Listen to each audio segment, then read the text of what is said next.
I think what was really striking was the fact that although obviously it was a masterclass for piano, and so there were moments when he would sit down and demonstrate and also explain an element of technique, it was much more about playing music and about making music mean something to the people who are listening to it. And the fact that it's about communication and about getting an emotional response from the people who are listening to it, and therefore thinking about how you would plan and how you would think about delivering your performance in order to make that happen.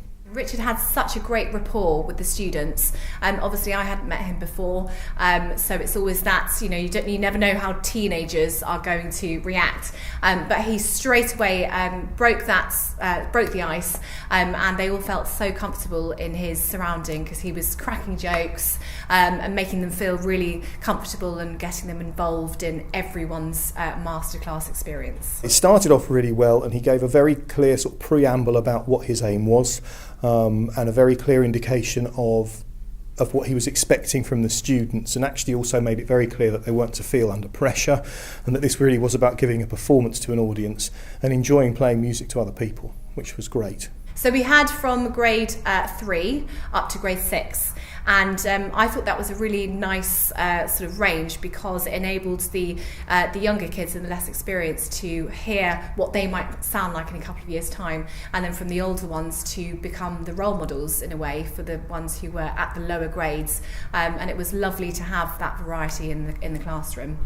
We had everything from grade 8 students right the way down to probably about grade 4, I suppose, and a range of ages from, I think probably we started at about 12, 13 and went all the way up to 18, so we had some grade 8 pieces. I found it quite amazing how Richard did not know what the kids were going to play before, and he came in and he said, right, okay, what are you going to play, what are you going to play, what are you going to play?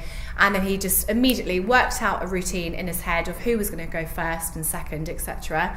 And I think a couple of there was one girl who came with pop song, which I was slightly irritated by because I had specified classical, and Richard just managed to focus on pedalling, which obviously for a pianist is such a key element of playing. Some of the younger players who weren't actually playing got a lot out of seeing other people play and recognising that actually performing music goes far beyond, oh my goodness, there's that difficult bit on page 2, and much more into don't worry about the difficult bit on page 2 because actually you can practice that out, but making people react to what they hear when you play it is much more important. So I think that gave them the confidence to think I need to perform in a way that is a performance rather than a way that is technically accomplished.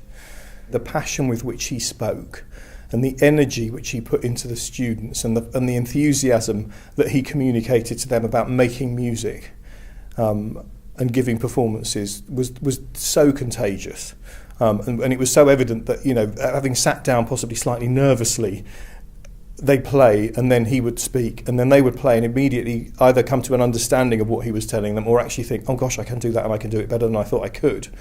So that impact on the actual people who played is alone is worth it.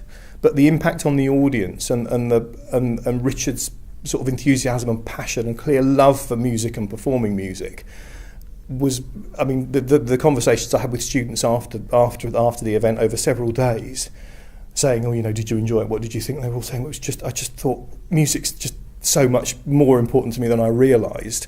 And listening to music and appreciating music, and I think also understanding music outside of what I play. I think that was an important part of what Richard was saying was, you don't just play a piece of Mozart, you play Mozart. So you need to know Mozart beyond just here's the piece that's in my grade 5 book.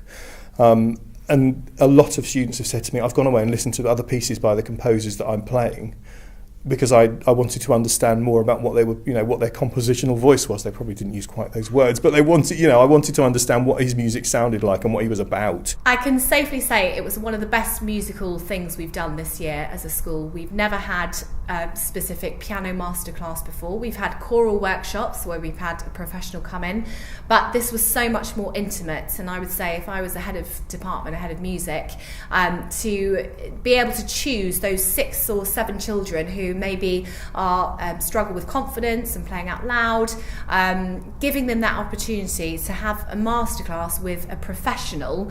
That's not something that happens every day, and we are so lucky that we were able to have that opportunity. And I think I got so many emails from parents afterwards, from all of the students thanking me, to thank Richard, and they absolutely loved it. I've seen some real changes in their approach to music and musicality.